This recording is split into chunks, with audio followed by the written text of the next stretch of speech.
We are lighting the candle, a world that works. Again, this is amazing.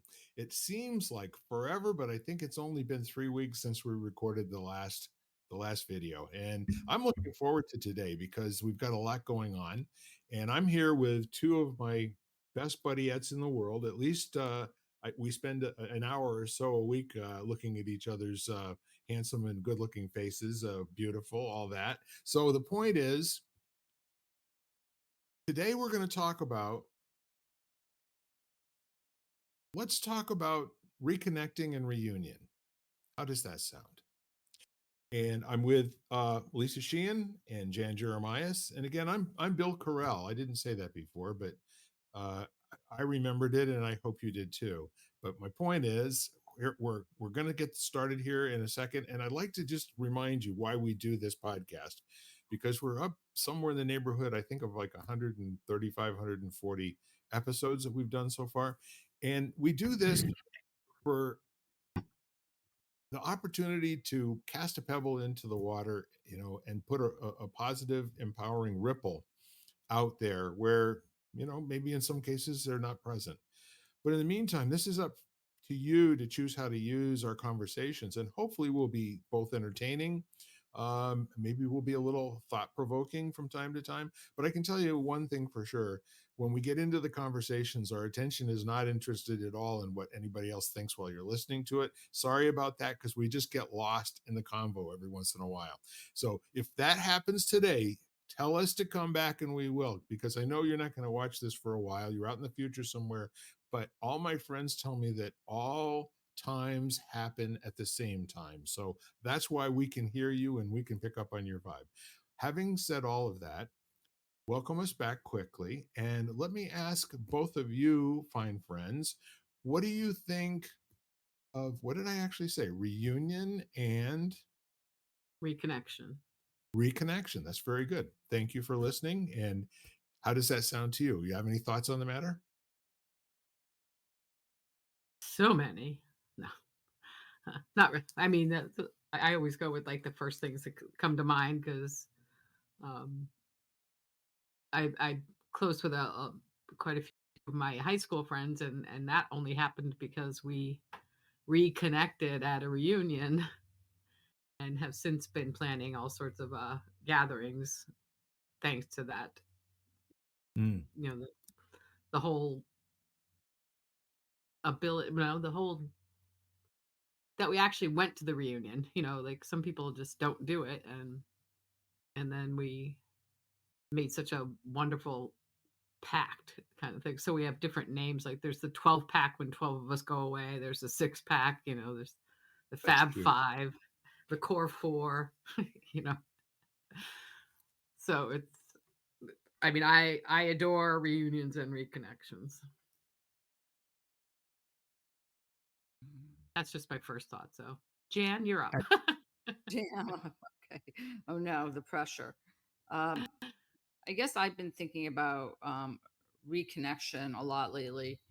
Um, and the circumstances around which we do connect or we come together, which is usually for joyous occasions or for the opposite. And you're reunited or reconnected with people. And I guess I've been thinking about it around joyous occasions because um, births, whatever, and then there's deaths, and in a way both extremes in one form or another, like the bringing in of new life, which is amazing, and the ending of a life. And we connect with those that we see at these events or that we don't see or that we haven't seen for a long time, and then all of a sudden you come together and you reconnect with them. So that's what I was thinking of as Bill said that. Pretty interesting. We'll go back and we'll kind of examine the online definition. And for reunion, we've got an instance of two or more people coming together again after a period of separation. And so that implies that there was at one point some sort of a connection or togetherness. A social gathering attended by members of a certain group of people who have not seen each other for some time. Again, there's some kind of a union that gets to be done again, and the act or process of being brought together again as a unified whole. And I like that one because it talks about, like there's almost this corporal or corporeal. I'm not sure which of those would be correct in this instance, but the having to refer to each other as different parts of the whole implies that there is some bond and some connection that was there. It could be work, could be school, it could be an affiliation, and associations for professional purposes, can be a social group, can be some sort of philanthropic body, or maybe a church, or whatever. But it does imply that there was some sort of a bond or a connection before. And so that's kind of a rough view of reunion. Now, reconnection is really cool because it just says first noun form of reconnect. Thank you very much for that. And then it's okay, but when there's a verb, you get more words. Connect back together, it says for the verb. Surgeon had to reconnect tendons, nerves, and veins, reestablish a bond of communication or emotion. I like that one a lot better for our purposes. However, it's kind of interesting that the example again uses the body as kind of like the metaphor, or a simile. It is like a body in terms of how we're all connected to each other, where we may not have the same role or the same status or the same anything, but we have a connection because of our agreement to belong to a group. So now, with that in mind, we've had, I think, this is 3 full weeks since we had our last little roundtable chat here. And what I've been noticing about the time in between, um, is I missed it.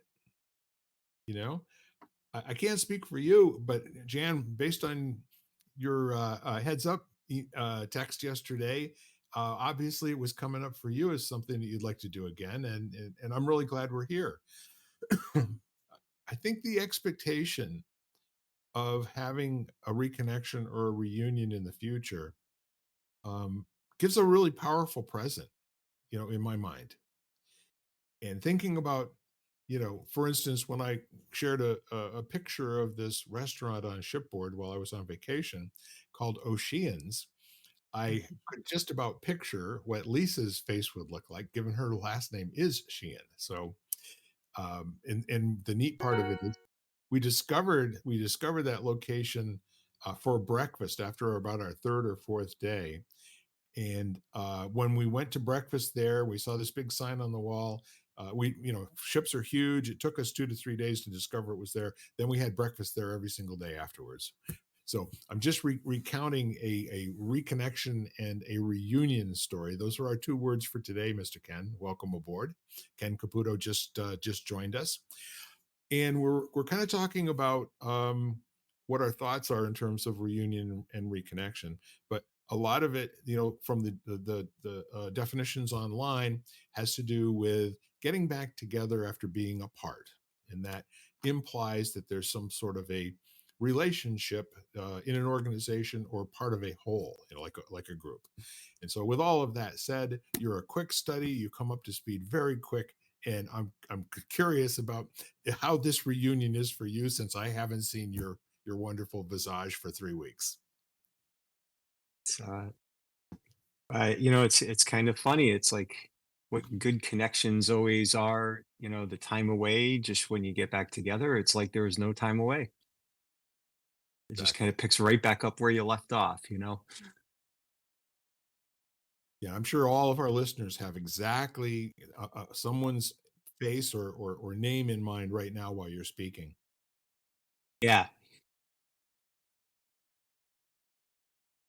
So the neat part of it, what I was saying, I don't know if you heard this or not, was that um, looking forward to a planned reunion of some sort in the future allows you to pre experience that get together again before it happens, And in some cases, it may be based on a last experience that wasn't cool, or it may have been, the years have changed your memory of how things occurred over a long period of time in a relationship with other people that were part of the group.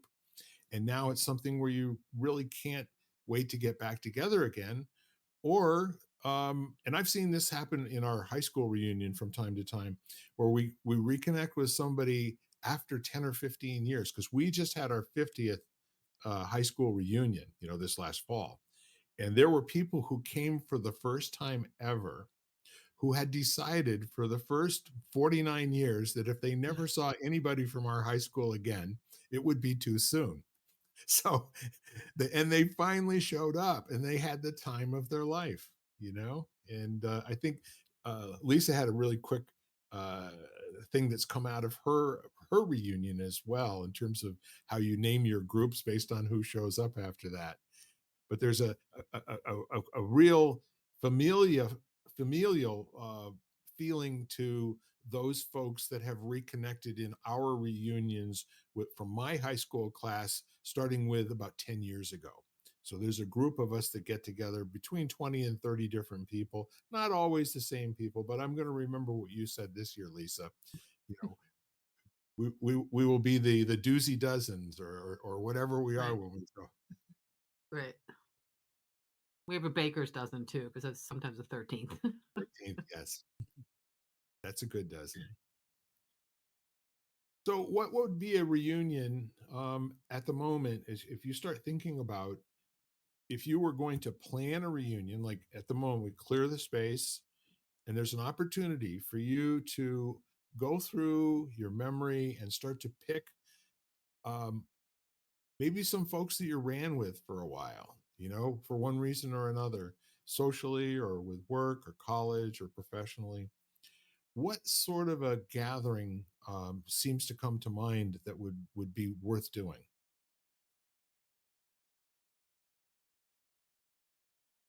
I always go to well, we just had a small gathering with my grandmother's niece who's in her 90s, and she had 12 children, three of which were girls. So I have two sisters, so the three girls and the mom met just to catch up, because she sends cards to every single one of us, like, regardless of what level cousin we are. For every birth, everybody gets a birthday card from her, so it's just amazing. So, and we used to have family reunions, but it would still have to be cut off at different, it was another side of the family. So it'd be, I'd like to think of some way to bring, I don't know how to how would we define the group so much, but we always talk about it. We used to have them, like I said, and then they kind of fell to the wayside. And but I'd like that's the first thing that came to mind, was a family reunion. Of which family I don't know, but something like that. If you're here, you're family, right? You must be. We have just one of those family reunions coming up in June. We have pretty successful family reunions over the last 20 years, every 5 years or so. It was supposed to happen either last year or the year before, and didn't because of COVID, but we're doing it this year. So, the short story is when we first went to a reunion back in the early 2000s, my mom was one of eight siblings. Her oldest brother uh, and two other sisters had passed at that time, but there were still five, all women, aunts that showed up for this. And I bet you we had 40 people there. Well, the last reunion that we had, we were down to three aunts. My mother was no longer there. And I've lost two of those aunts in the last 20 months. And there's one remaining aunt who was actually 9.5 years younger than the next youngest child. But the last one that we went to, we had 70 people there. Cool. And what was remarkable was it was the largest crop of babies. There were, a Mhm. dozen, 15 children under the age of 5 or 6. Absolutely remarkable. I feel the same way, Bill, because I was just got back from my brother's, and my brother now has, I think it will be 10 grandchildren less than the age of 6. Wow. So, um, yeah. So just to me, immediate family right now has gotten to be quite large. And the fact that I'm a great aunt freaks me out so many times. And the fact that my brother's a grandfather, like, 14 times or something, it's like, how did that happen?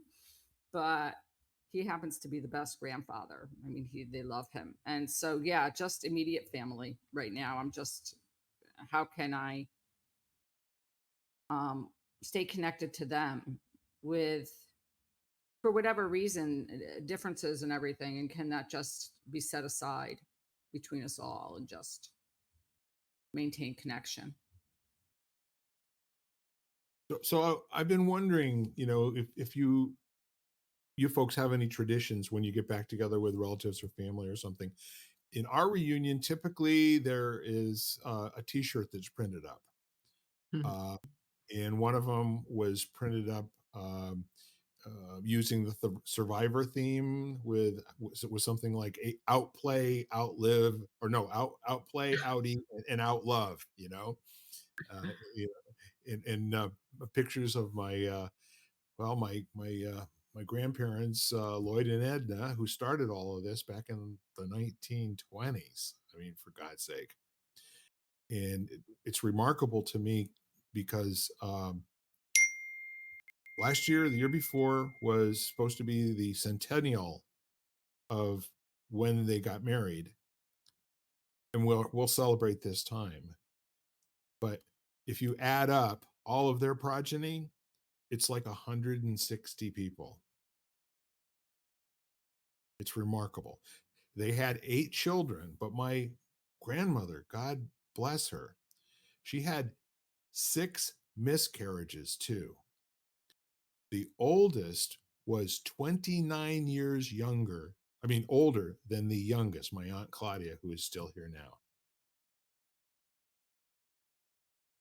It's Amazing. a long time to be making babies. Mhm. So my question that I want to ask you is, do you have, like, the T-shirt thing is cool. I'm sure some that will do that and all, different sizes and everything. But is there something else that you've had at one of your get-togethers, or maybe not even a family one, just any reunion whatsoever, that made it kind of special and was kind of a nice memento?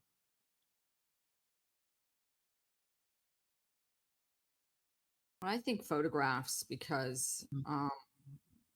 one of the things I did after COVID, well, during COVID, I hadn't seen my folks in like 2 years, with COVID shutdowns and where they live and I live. And when they came to visit, I hired a professional photographer, and I actually had photos taken. And let me tell you, now that my father has passed, Yeah. that photo is like priceless to me, of my parents and I in Tonka, of course. And um, because he's a member of the family. And Mhm. so, yeah, so I was thinking about that recently, about what was I going to get my mother for Mother's Day. And I was thinking of some sort of photo book. I think, whether that be current or old photos, I think that's what I think of when I think of capturing a moment. So interesting that you say that, Jan. As my dad was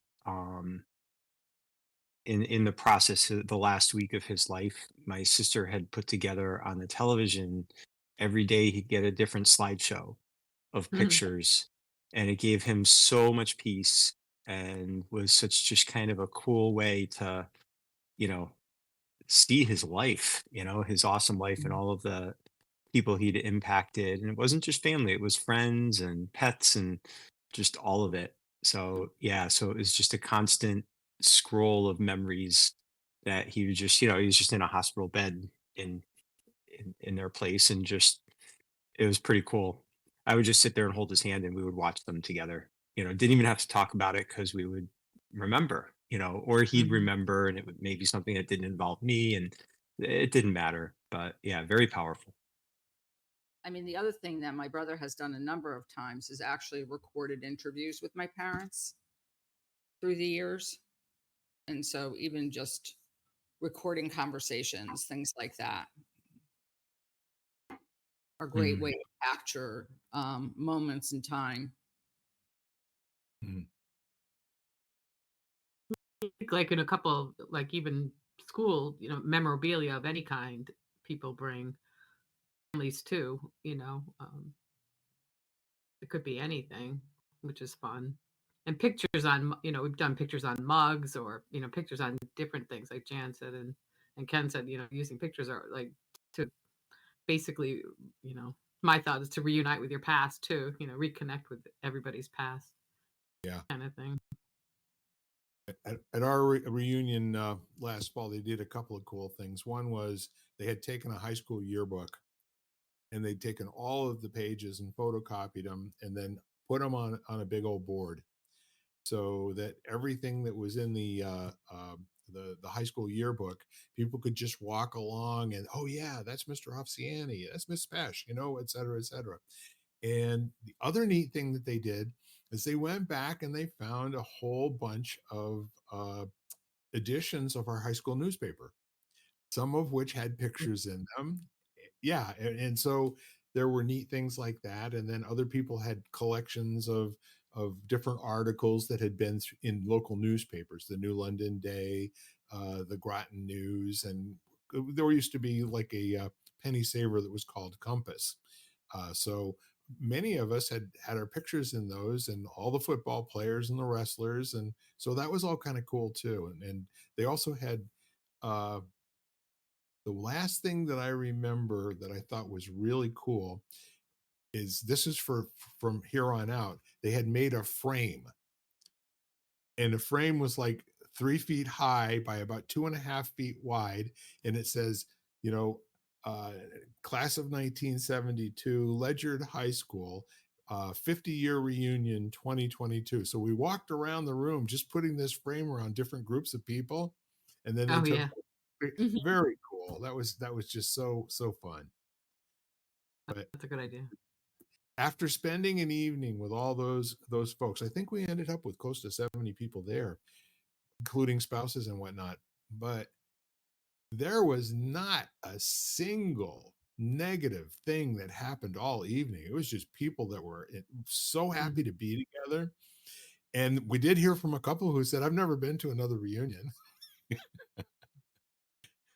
And and that they said it publicly in front of everybody because we all got turns at the microphone and everything, and so we all laughed, and then people went and stood in line to give them a hug.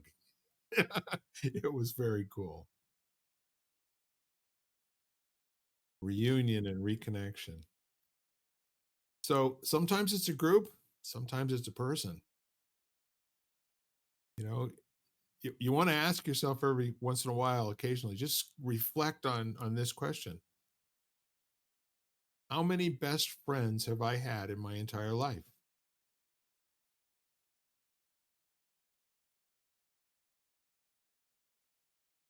That's an interesting one to dwell on for a minute.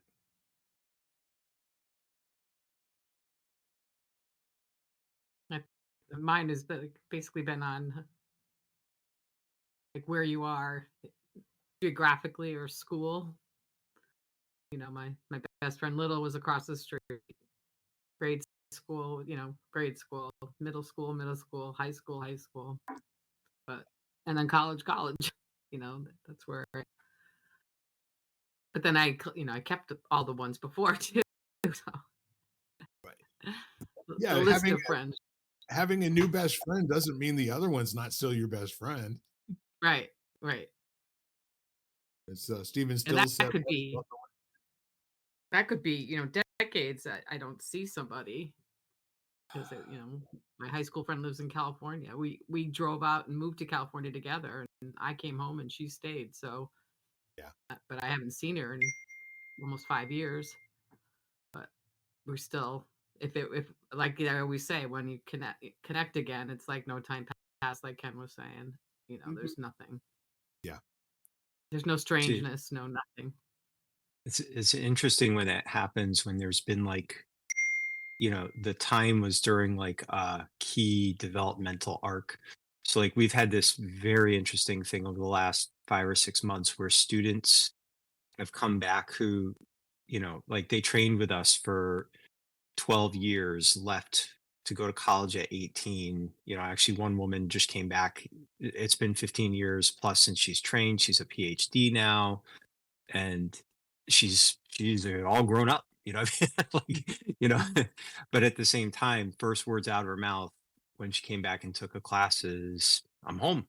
It was, so there is this interesting familiarity while simultaneously just not even the same human on any level, because how could you be? Like you can Mhm. see the memories of who she was as a child, reflected, and just the experiences. But it's really kind of cool how you've got that connection is still present, that's deeper than any of the learned behaviors, education, environmental changes. All of that is secondary to just the human connection, the relationship. It's kind of cool. We've had a few of those recently. It's been very interesting.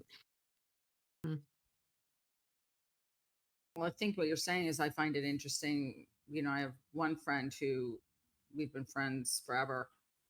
And just even though we are very different, there is this thread of history of knowing someone for that long, through so many different changes.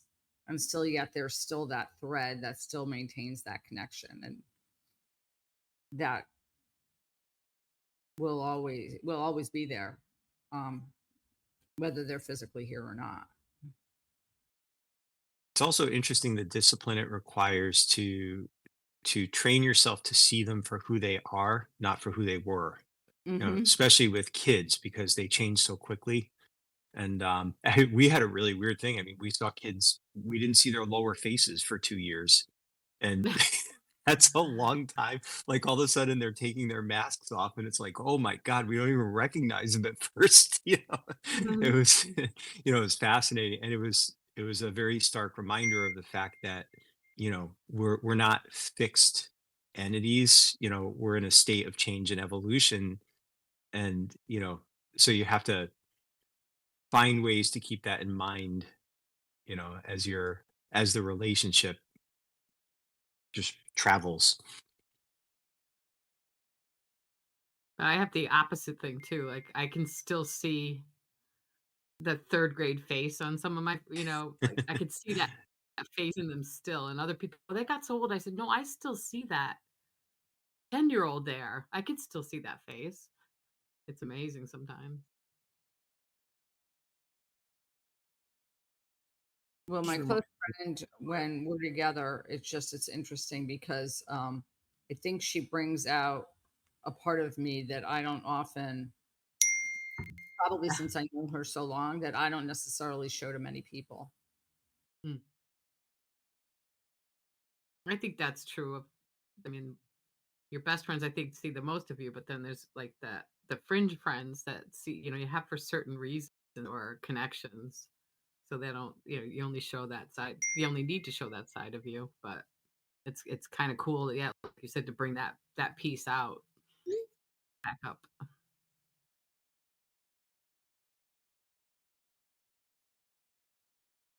there was an interesting thing. I love that word. When we were growing up, we moved cross country from my mom's family. They were all in Nebraska and Denver. And we were quite a long way from where my dad was raised too, in Detroit, Michigan. So we ended up in Connecticut. And over our first, 6 or 7 years of leaving Denver and moving to Cheyenne and then upstate New York, whenever we get back together with cousins, wasn't a reunion. We had no reunions back in those days, but we get together and then we wouldn't go to sleep. That went on into our 20s and 30s, and it was a practice with my siblings as well. If we hadn't seen each other for a while because living in different states and whatnot, get together, for some sort of an occasion, and then stay up until 3, 4, or 5 o'clock in the morning, having fun, playing silly games, just being people. Laughing till you cried, or you can't go to sleep because you just keep making each other crack up. I'm going to tell you what, hysterical. Mhm. My family could be picked out of a crowd from 1,000 feet away just by listening to my sisters or my aunts cackle.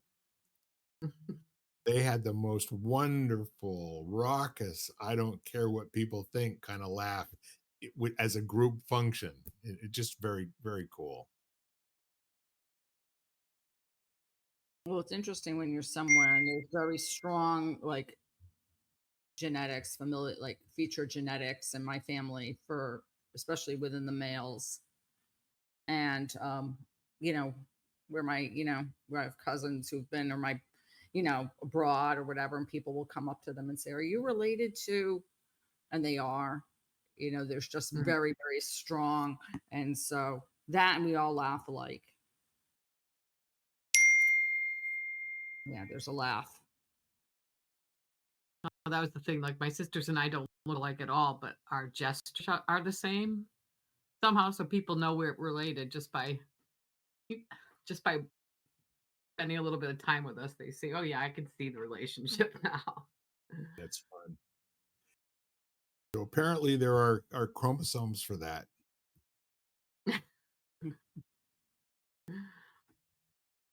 or at least tribal behaviors. Hmm. Hmm. Wanted or otherwise. Yeah, exactly. Yes.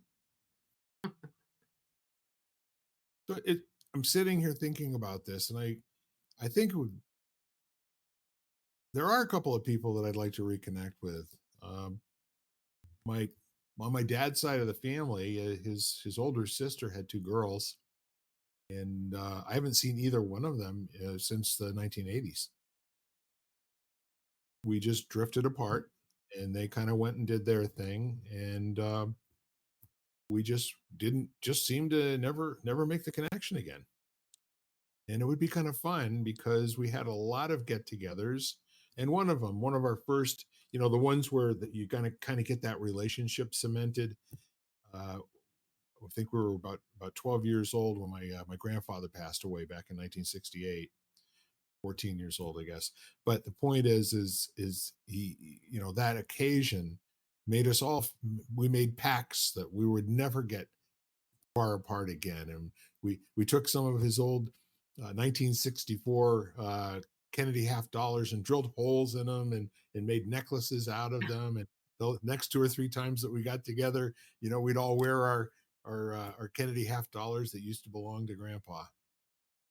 Oh, And now we haven't seen each other since probably 84 or 85.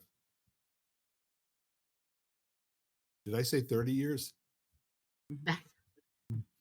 My math I is was not so appalled. Yeah. I was appalled. I was looking at something in that the 1990s are now vintage. I know. Oh. True story. Yeah, absolutely. Yeah, everything from the 90s is now OG. Yeah, yeah. I had to find out what that meant. I had to look it up. I was listening to somebody called Blake Shelton OG on the you know the show the Voice the other night, and it stands Original for gangsta. Original Gangsta. They use it everywhere now. I know. I thought it might just stand for old guy, or I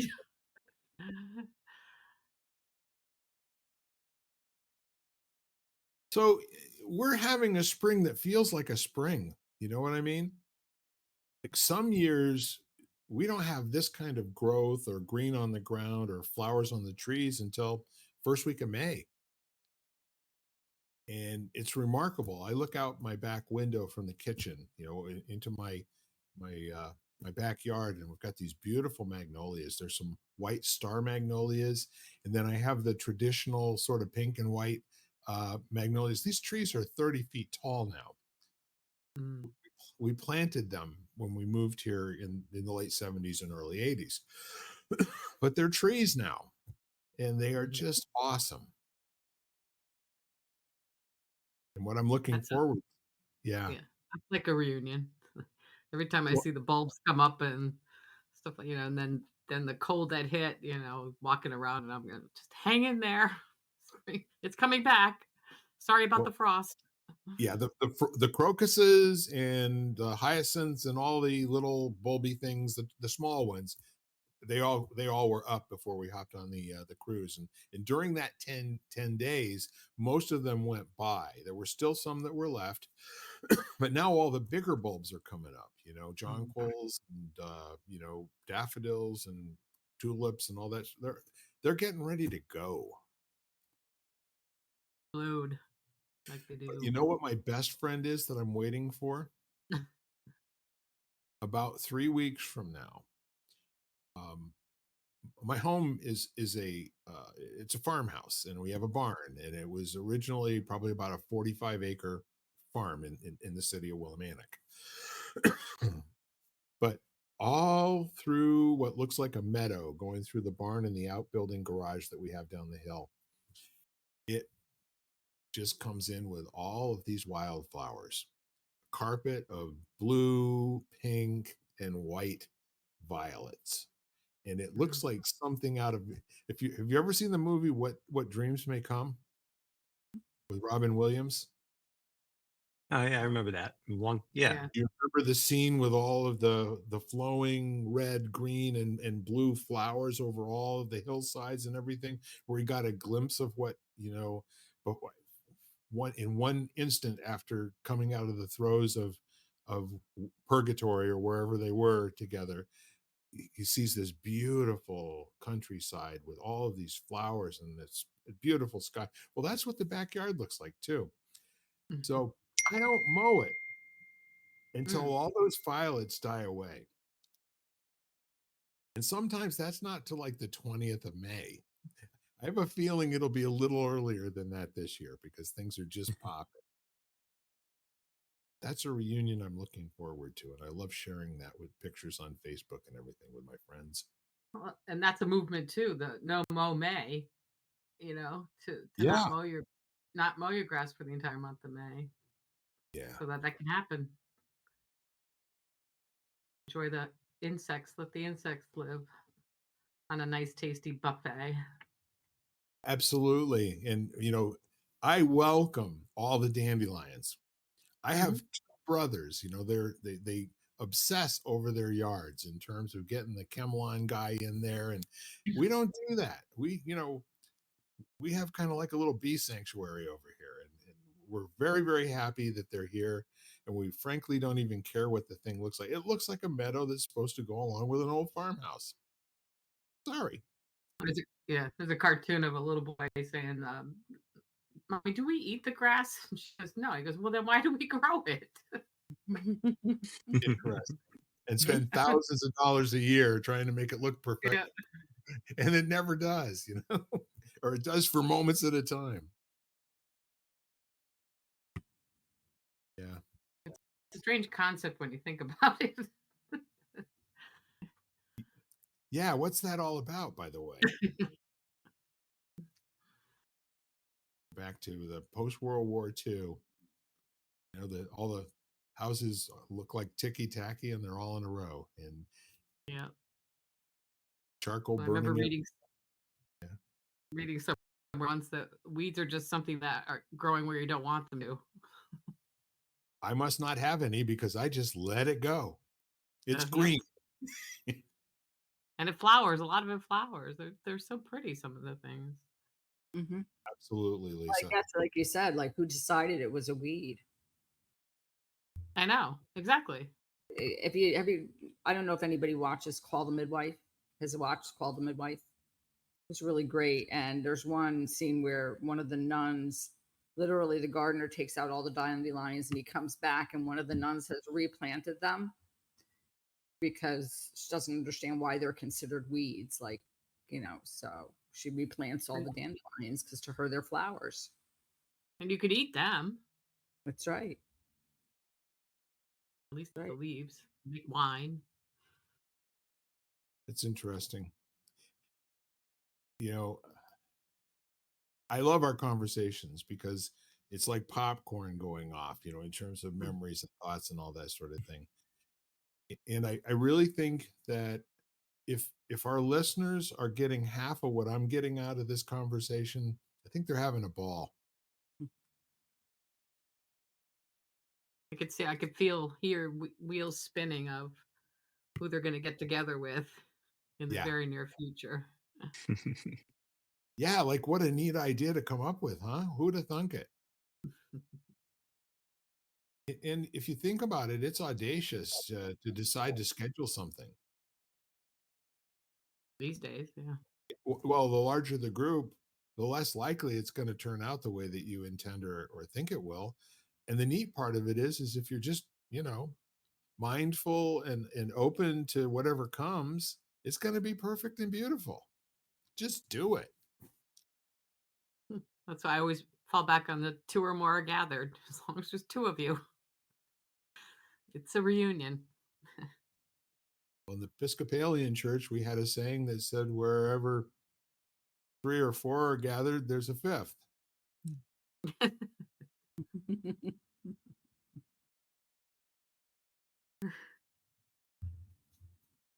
I was thinking like the Irish response would be a vodka or Yes. scotch. And there'll be plenty more at the Oceans. Yeah. It was well, the neat part of it is, and I don't know if you know this, there's always little mini reunions, right?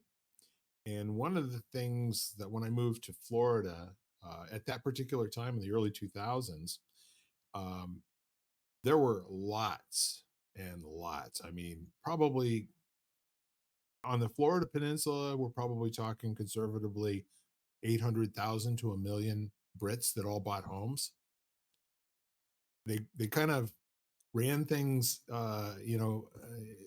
through the course of real estate going sky high in Spain, and then they turned their gaze to Florida, and then they did the same thing, in southern Florida in the Miami area, and then they moved up to Central Florida, Disney, and that sort of thing. There's at least 200 communities that were built in the first 5 years of the 2000s that were designed for to be vacation rental homes for Brits. It's in their articles of incorporation and all. It's in the language, right?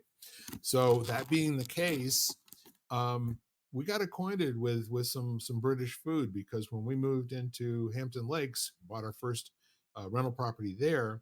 Out of 448 owners, 400 of them were Brits. The other 48 homes were owned by people they were either United States citizens or from other countries.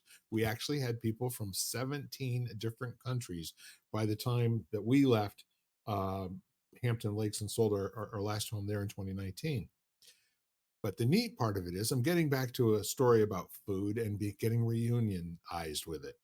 When I went to Oceans, it made me remember bangers and mash, spotted dick, and also, the British breakfast. Now, if you haven't had a British breakfast, you don't know what I'm talking about. But those of you who have know it's quite distinctive and rather on the large side. So the British breakfast at Oceans basically had eggs, any style, bacon, sausage, not bacon or sausage, had both. Then it also had beans, and it had toast, and then here's a kind of a little twist that I'd completely forgot about, but it also has sautéed mushrooms. Yay. And so you don't ask for a side of anything with that. And I forgot the potatoes because the hash browns have to be in there too. That was the other thing that I forgot. So I had even forgotten that there was such a thing as a Brit breakfast. Happy reunion. Thank you. Just I went to school. I went to school in England. Went to graduate school there, and I just remember, going, and they have a like every day you break for tea. there's a break Mm. at 3:30 for everybody to go have tea. And very similar, it seems very civilized. It's just like scheduled in from no matter the level. Like you'd see everybody in the cafeteria. Didn't Yeah. matter whether you know, were a Mm. custodian or whether you were a professor or a student or whatever. Everybody goes for tea. Yeah. Well, we had that down in Florida. We called it happy hour. And somebody had the neighborhood over in their, you know, either their lanai or out by the pool or, open had the garage door open with a bunch of chairs sitting around and people just shooting the breeze for hour between 4 and 5. And then everybody at 5 o'clock get up and go do their thing. They did that every single day. Wow. And if there were three of us, there were three of us. And if there were 14 of us, there were 14 of us. And then It you was have kind the cultures where, you know, midday meal is really the biggest meal of the day. So where you go first, and they take a real siesta in the afternoon and then you go back. I mean, afterwards, like, whenever that is, 4 o'clock, and then everything's open a lot later, so everything closes at that hour. yeah. As a foreign traveler, it was always very annoying because, everything like, you'd get to you'd go to exchange money and you'd be at the window and it would be like, one, 1 o'clock and they were like, sorry, and come back at 4. Be like, but but really nice in the fact that, first of all, probably a lot healthier to eat your largest meal at 1 o'clock Mhm. versus eating it very late and people go home and have a full meal with family or whatever and then come back.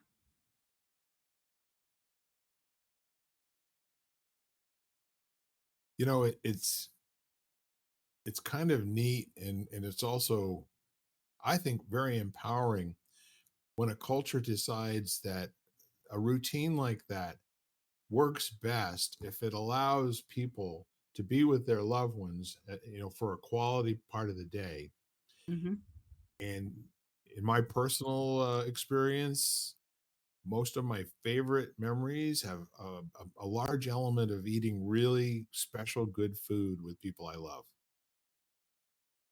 And I think that's a kind of a cultural thing too. Across, you can picture or name any culture that you want to, religious or ethnic, or country. There just seems to be a lot of, it's like a matriarchal thing where having a Thanksgiving meal every day is routine. You know, I had some Italian friends, and everybody in the neighborhood would go to their house because not every day, okay, but at least once a week they would have that kind of a meal with 11 or 12 different kind of dishes, and they had to have the neighbors over because the food would go bad or it wouldn't fit in the refrigerator. So we all had a ball. Well, you go to my sister-in-law bakes all the time. Yeah. So it's like, you know, neighborhood kids show up constantly throughout the day. And she actually had to start putting a limit on it because it was like you can have so many things at once or whatever. Yeah. Or breakfast. Breakfast is a big one. Where all of a sudden, people show up for pancakes, kids show up for pancakes. I think I Wow. like it so much because it reminds me of growing up. It reminds me of a simpler times. It's interesting when was the last time you had pancakes? Oh, me? Mm, a long time ago. You probably just had them on the ship, Bill. Yeah. I could have, and I didn't. I ate, let me just put you, in the mind for a moment. Have you ever eaten so much that you would be embarrassed to tell everybody about how much you ate afterwards? I went way past that. I buried that needle, deep in the red zone, had a ball, just basically said, no, we're on a cruise here. I got plenty of time to get, clean up on aisle 7 afterwards. That's not going to be a problem. So I did. And in 10 days, when we got off the ship, I weighed myself when we got home last Wednesday, and I weighed 12 pounds in 10 days, more than I did when I went on shipboard. But since then, 1 week later, I've lost 13.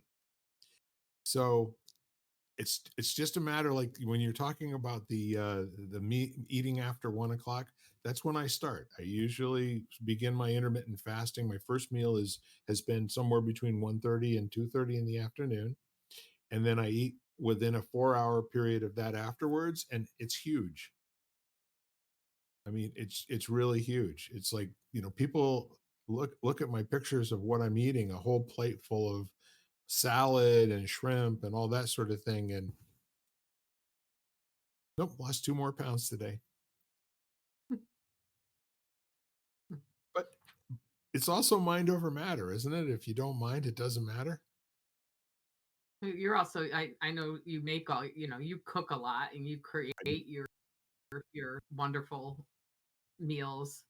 So I was telling people you can have whatever you want as long as you make it yourself, because that's going to limit them. I know it is because they won't make it.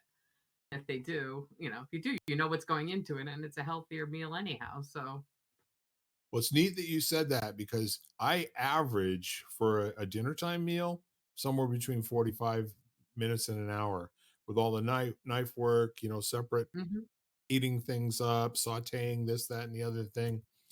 I enjoy that almost as much as I do the eating part of it. mhm, It's ritualistic to me. It's also something, it's that, creating the smells and the aromas and just that whole feeling of well-being, of knowing that I'm in a position. I mean, that's one of the things that tells me that I've got it made. It's not how much it costs. It's just how many different ways can I make something taste and look and feel? What are the textures to it and the colors? And I just love all of that. I don't know that I'd love it as much just cooking for other people and never being able to eat it myself, but I do love the two in combination with each other. reap the rewards. So, any updates in the State of the Union before we move on? I think we're getting close to the top of the hour here, and I want to make sure everybody is fully expressed and leaving here with a complete sense of joy and fulfillment, or not. I'm just kind of hungry now. It was Bill. Me too, because I haven't had my first meal of the day yet. I've been waiting. I was cooking bacon for 45 minutes. God, leaving that smell around, you must be starving. Oh, it smells so sweet. And when Jan was talking about pancakes, this has a maple sugar smell to Mhm, the bacon. And what I do with it is I take over really thick bacon, and I put it into a big pan on low, and I turn it every 8 minutes.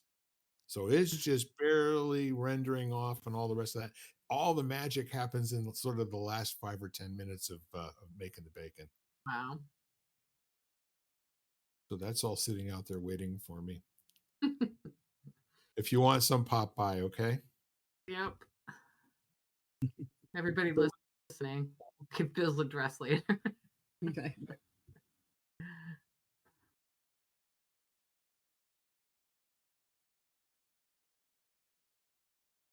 just a little pause for any other thoughts that may want to come out today.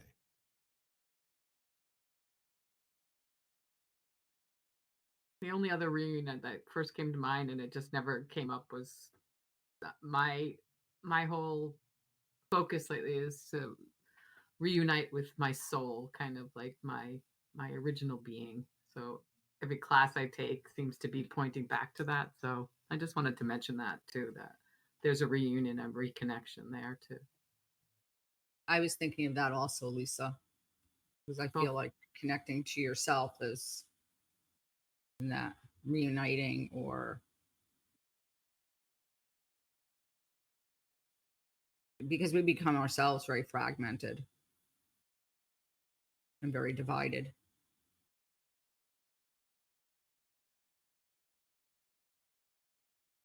Yep. Taking a moment to just let it be. Let it be. Let it just be the way that it is. You don't have to understand how it is. Just let it be that way. One of the famous lines that we used to get from our mutual friend Ken was, there's really nothing to worry about. Just do the best you can just for today. Just for now. Just do the best you can for now. I get goosebumps thinking about him. Me too. Well, any other final thoughts, folks? Yep. Then I would just like to invite you and all of our listeners to reach out to someone in your life. Send them a text, an email, make a telephone call, and let them know that the world's a better place because they're in it. And you know they are. And you can't wait to speak with them again and can't wait for your next reunion.